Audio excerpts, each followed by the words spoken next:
Bienvenue sur Only Up to You, un podcast de développement personnel, professionnel et spirituel, où toutes les semaines nous abordons des sujets de la vraie vie, avec à la clé des conseils, des exemples, des outils. Tout ça avec beaucoup de franchise et une pointe d'humour. Je m'appelle Jennifer Pitchy, je suis psychologue, maître praticienne en hypnose ericksonienne et coach de vie certifié. Et bonjour à tous, j'espère que vous allez bien. Alors aujourd'hui, on va parler de comment se libérer de l'opinion des autres, de l'approbation des autres. Alors, la relation aux autres, c'est quelque chose qu'on a déjà abordé dans le podcast, mais j'ai jamais vraiment abordé le sujet de l'approbation spécifiquement telle qu'elle.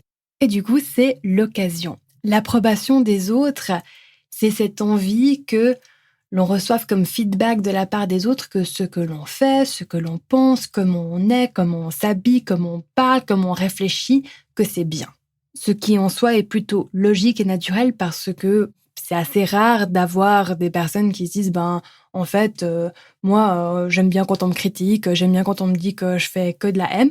Quoique peut-être il y a des entrepreneurs, s'il y a des entrepreneurs qui écoutent, qui aiment ça parce que on le sait en entrepreneuriat, à un moment donné, quand on est en train de faire des choses qui dérangent, c'est que sûrement on est en train de faire quelque chose qui peut-être est potentiellement utile ou bien c'est une vraie catastrophe. On n'en sait rien. Mais bref, ce que je veux dire par là, c'est que ce besoin d'approbation, il est présent chez tout le monde. Je prends le risque là de faire une grosse généralité.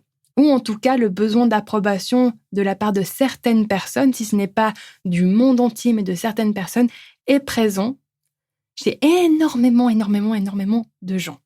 Alors on sait que pour bien vivre en société, on doit faire preuve de flexibilité, on doit savoir se comporter, on doit souvent céder, faire des concessions, des compromis aussi, parce que ce serait tout simplement impossible de vivre avec d'autres personnes en imposant toujours notre propre opinion, toujours notre manière à nous de faire, de penser, etc. On aime aussi être aimé, être apprécié, générer de la sympathie dans notre environnement et aussi prendre soin de notre image sociale, de ce que les autres pensent de nous. Tout ça, ça fait partie de notre programmation de base. Je reviens sur notre cerveau, je reviens sur papy et mamie. Mamie, c'est l'aspect plus émotionnel, mais c'est aussi elle qui nous aide dans nos relations aux autres. Et dans notre évolution, il y a un moment donné où l'être humain a vraiment compris que pour survivre, mais non plus. Mais plus que survivre, pour pouvoir s'épanouir, grandir, évoluer, il y avait besoin de faire partie d'une tribu, de faire partie d'un groupe. Et du coup, pour faire partie d'un groupe, il y a des contrats sociaux que l'on passe avec les gens. Les contrats sociaux vont être par exemple de respecter l'autre, de pas voler, de pas mentir, d'être honnête, authentique, d'être une personne digne de confiance, de faire du bon travail, qu'on puisse compter sur la personne. C'est des choses que l'on trouve bien sûr encore dans nos sociétés modernes. Il y a aussi des contrats plus subtils, du style de adhérer aux valeurs du groupe, au look du groupe, de se comporter d'une manière qui nous identifie au groupe. Bon, je ne vais pas vous faire un cours de sociologie, mais bon, j'espère que l'idée, vous avez compris. Donc, il y a tout cet aspect-là qui est normal, qui fait partie de notre vie humaine, de notre expérience en tant qu'être humain. Maintenant, ce dont il faut prendre conscience, c'est que cette programmation de notre cerveau, qui a été faite il y a des millions d'années, n'a peut-être pas été adaptée pour avoir autant d'opinions de personnes ou autant de possibilités de feedback de la part de tant de personnes. On peut imaginer des groupes à la base qui étaient plus petits, mais aujourd'hui, à peine vous mettez sur les réseaux sociaux, à peine vous sortez dans la rue, vous êtes épié par des centaines, des milliers d'opinions. Et donc ça, pour mamie, c'est un peu compliqué. Le problème commence lorsque le besoin d'approbation devient constant et à tout signe minimal de désapprobation, la personne, que ce soit vous, cessez de croire en vos convictions pour satisfaire votre famille, votre partenaire, votre patron, vos amis, la personne que vous avez croisée dans la rue.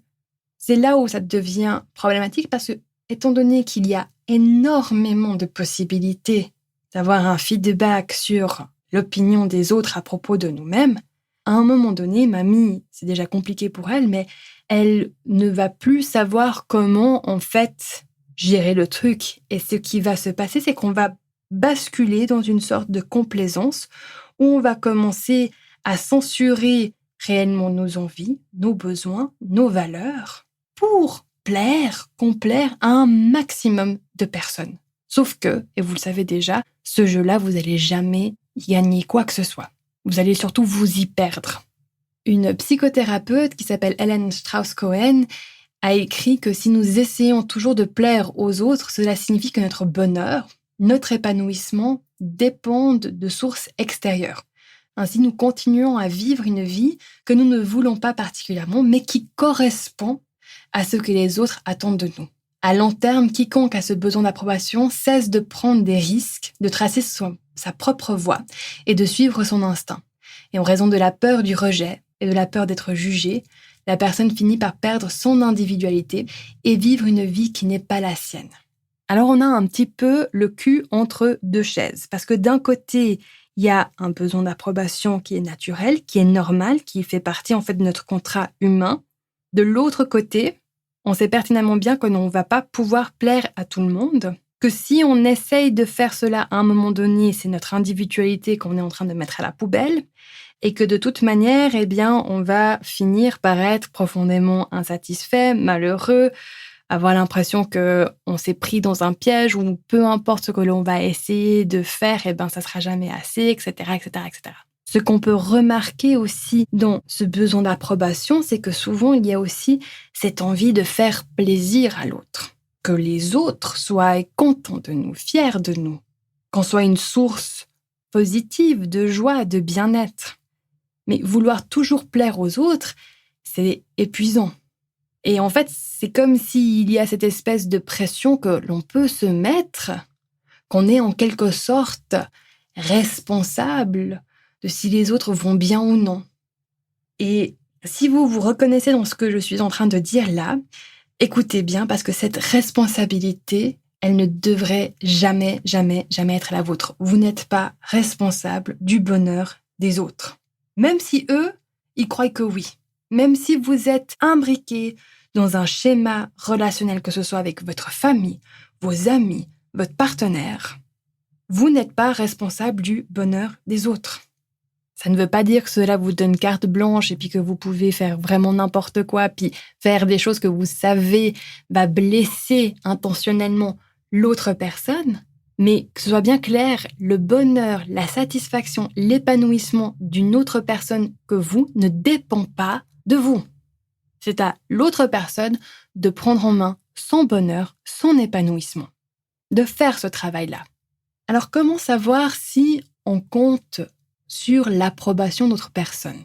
Alors, par là, si on compte sur l'approbation d'autres personnes, oui, vous savez que vous comptez un petit peu sur l'approbation des autres personnes, parce que ça fait du bien, parce que ça fait plaisir. Mais comment savoir si vous avez trop besoin de l'approbation des autres? Parce que parfois, on est tellement habitué à nos habitudes, à notre façon d'agir, qu'on ne s'arrête pas pour réfléchir à comment on est en train de se comporter, et puis surtout aux conséquences. On est pris dans le moment. Et on vit de manière automatique, par défaut. Alors, il y a quelques questions qui peuvent justement peut-être stimuler une forme d'autoréflexion. Et ces questions sont les suivantes. La première, c'est est-ce que vous évitez constamment de donner votre avis par peur de déplaire? Est-ce que vous avez peur avant de parler à quelqu'un d'une décision que vous avez prise? Est-ce que vous donnez la priorité aux besoins des autres?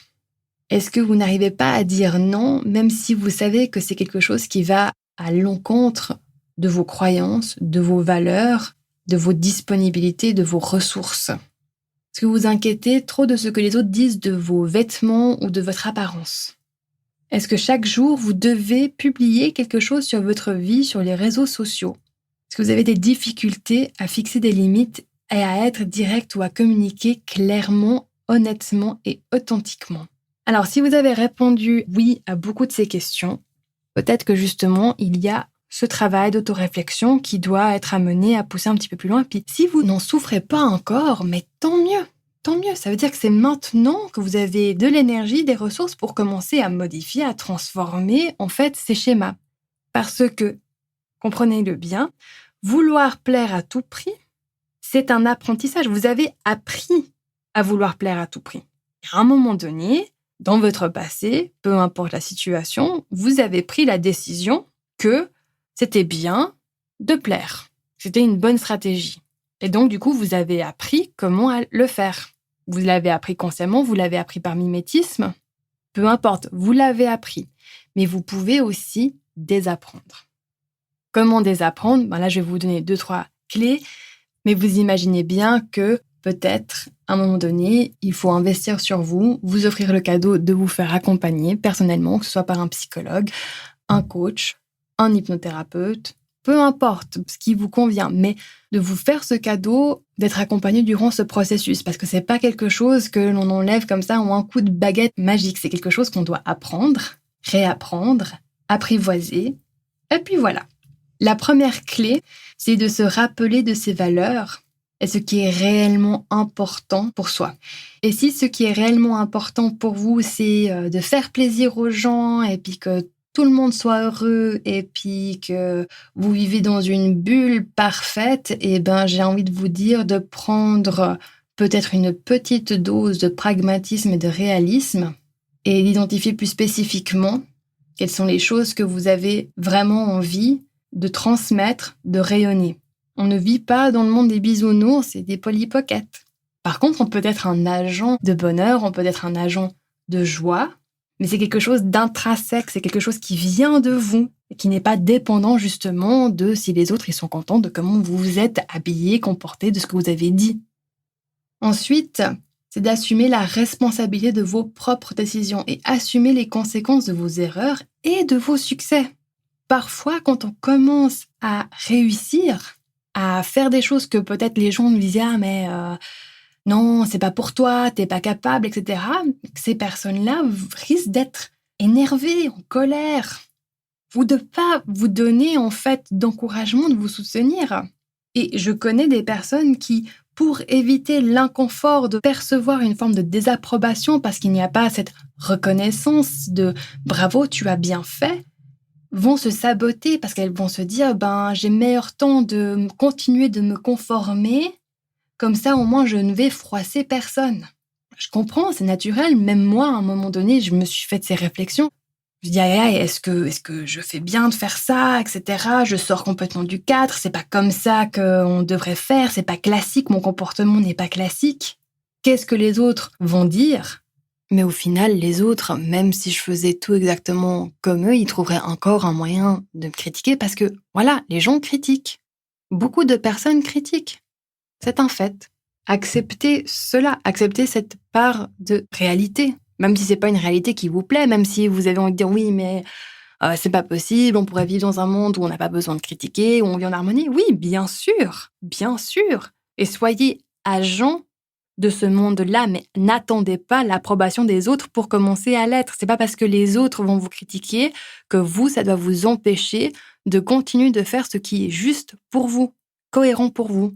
Rappelez-vous, mais toujours que lorsque toutes nos actions sont conçues pour plaire aux autres, on n'est pas propriétaire de notre propre vie. Notre vie ne nous appartient pas. On est en train d'agir pour les autres. Mais à la fin de la journée, c'est vous avec vous-même. Vous vous endormez avec vous-même. Quand on veut être acteur, créateur de notre vie, la seule approbation qui doit compter, c'est la vôtre. Et oui, ça fait peur. Et oui, c'est inconfortable. Et puis oui, peut-être que vous allez devoir essuyer des remarques. Mais ces remarques, elles vont juste créer des sentiments, des ressentis qui peuvent être désagréables. Si vous y croyez, si vous êtes là, oui, c'est vrai. Vous n'êtes pas obligé de croire toutes les remarques que vous allez potentiellement essuyer. D'ailleurs, même peut-être que vous êtes en train de créer des remarques dans votre tête alors qu'il n'y a encore rien qui s'est passé. Et même si vous y croyez un petit peu à ce que cette personne a dit, que vous savez que pour cette personne-là, la manière dont vous agissez va tellement à l'encontre de ses valeurs que bien sûr, elle ne pourra jamais être « Ok, vas-y, fais ce qui te fait plaisir, je suis d'accord avec tout ce que tu fais. » Ok, mais vous pouvez vivre avec ça. C'est des ressentis, c'est des émotions. Ça ne va pas vous tuer. Votre cerveau, papy et mamie, peuvent croire que vous allez mourir parce qu'ils sont encore préprogrammés comme à l'époque des Cro-Magnons. Puis ils se disent, mon Dieu, déjà si c'est désagréable, c'est que c'est pas bon, ça c'est papy qui parle. Puis en plus de ça, si on a l'impression d'être rejeté, d'être critiqué par un membre de notre tribu, on va se retrouver exclu, expulsé de la tribu. Puis c'est bon, on est une proie pour quelque chose de plus grand, plus fort. Ça c'est votre cerveau. C'est une partie de votre cerveau. Mais l'autre partie de votre cerveau, où vous avez votre conscience, où vous avez votre personnalité, c'est Jedi. Donc vous choisissez avec quelle partie de votre cerveau vous avez envie d'agir, en cohérence avec qui vous êtes vraiment. Et pour finir, sur une petite métaphore, rappelez-vous que vous n'êtes pas un arc-en-ciel. Ok ? Même les arcs-en-ciel, il y a des gens qui n'aiment pas les arcs-en-ciel, qui trouvent ça débile de voir un arc-en-ciel. Moi, je trouve ça vraiment cool. Mais j'ai rencontré des cyniques qui ont dit non, mais on n'aime pas les arcs-en-ciel. Vous n'êtes pas un arc-en-ciel. Ça sera impossible de plaire à tout le monde. Surtout dans le contexte socioculturel dans lequel on vit, où il y a tellement d'opinions, de gens qui peuvent s'exprimer librement sur les réseaux sociaux, etc. Ou dire juste les choses parce que, ah oui, maintenant, sous couvert d'avoir la liberté d'expression, on s'autorise à tout dire. Ok, très bien. Accepter que c'est la réalité de la circonstance dans laquelle on vit, que des gens vont critiquer, que les gens ne vont pas être d'accord avec vous. Mais c'est pas grave. Votre job, c'est pas de créer un consensus général. Votre job, là, c'est de vivre votre vie. Avec ça, moi, je vous fais des gros bisous. Je sais pas, je crois que j'ai bouffé du lion. Et puis, si vous avez envie de vous inscrire pour la prochaine volée du programme d'auto-coaching, allez-y, c'est tous les 3 mois, ça recommence.